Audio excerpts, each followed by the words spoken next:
বিয়েটা করে ফেলাইলাম মা। বিয়া করে ফেলাইছিস মানে? হ্যাঁ, এই যে দেখো না, এই যে ভ্যান গাড়ি, ভ্যান পার্টি, হ্যাঁ, শাড়ি চুড়ি তোর ঘরে কি বউ নাই? আছে। একটা বউ কি যথেষ্ট? একটা বউ তো যথেষ্ট না। আমার ইচ্ছা কি কয়, আমার দাদাই করছে চাই বিয়া, দাদার বাপে করছে, আমার বাপে করে নাই, মাঝখান থেকে সে মিস করছে। মানুষ যত বড় বউয়ের সংখ্যা তত বেশি। মোগল সম্রাটগুলোর দিকে তাকাও, নবাবগুলোর দিকে তাকাও, পত্নী উপপত্নী অভাব নাই। ছোট লোকের থাকবো একটা বউ, বড় লোকের একটা বউ থাকবো কেন? আমাকে সয় সম্পত্তির অভাব, 200 বিঘার মতন জমি, খাইবো কেটা? বউ লাগবো না? আরো অনেক বউ লাগলো, দুইটা তো থামবো না আমি মা। হ্যাঁ শোনো, তোমার বড় আপা আমার বড় বউ, যাও সালাম করো। ওরে আমি আজকে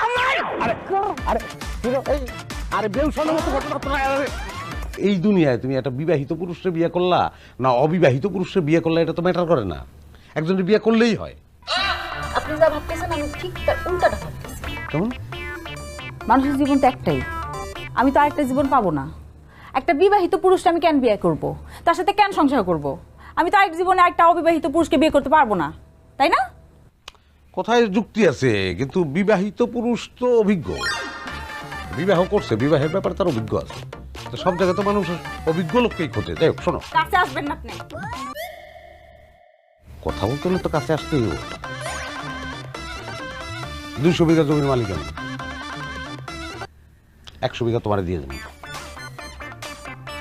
আচ্ছা যাও 100 না, 125 বিঘা দিলাম। আর মনে করো তুমি যদি একটা হ্যান্ডসাম ফকির নিয়ে বিয়ে করতা, তাহলে কি তো 2 বিঘাও পাইতা না। কিছুদিন গেলেই ওই হ্যান্ডসাম ফকির নিয়ে তোমার আমি বাথরুমে যাব।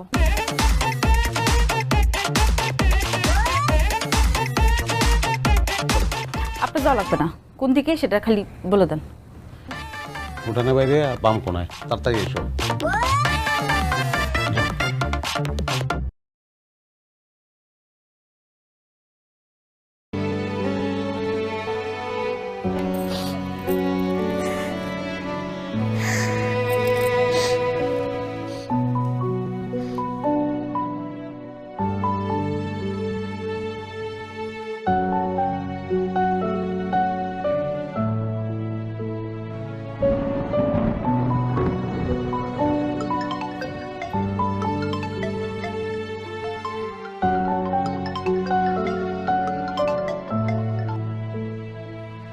হ্যালো। হ্যালো ইমরান, কিরে এত রাতে ফোন দিলি, কি অবস্থা? তোর বাড়ি মধুপুর না? আরে হ, মধুপুরই তো।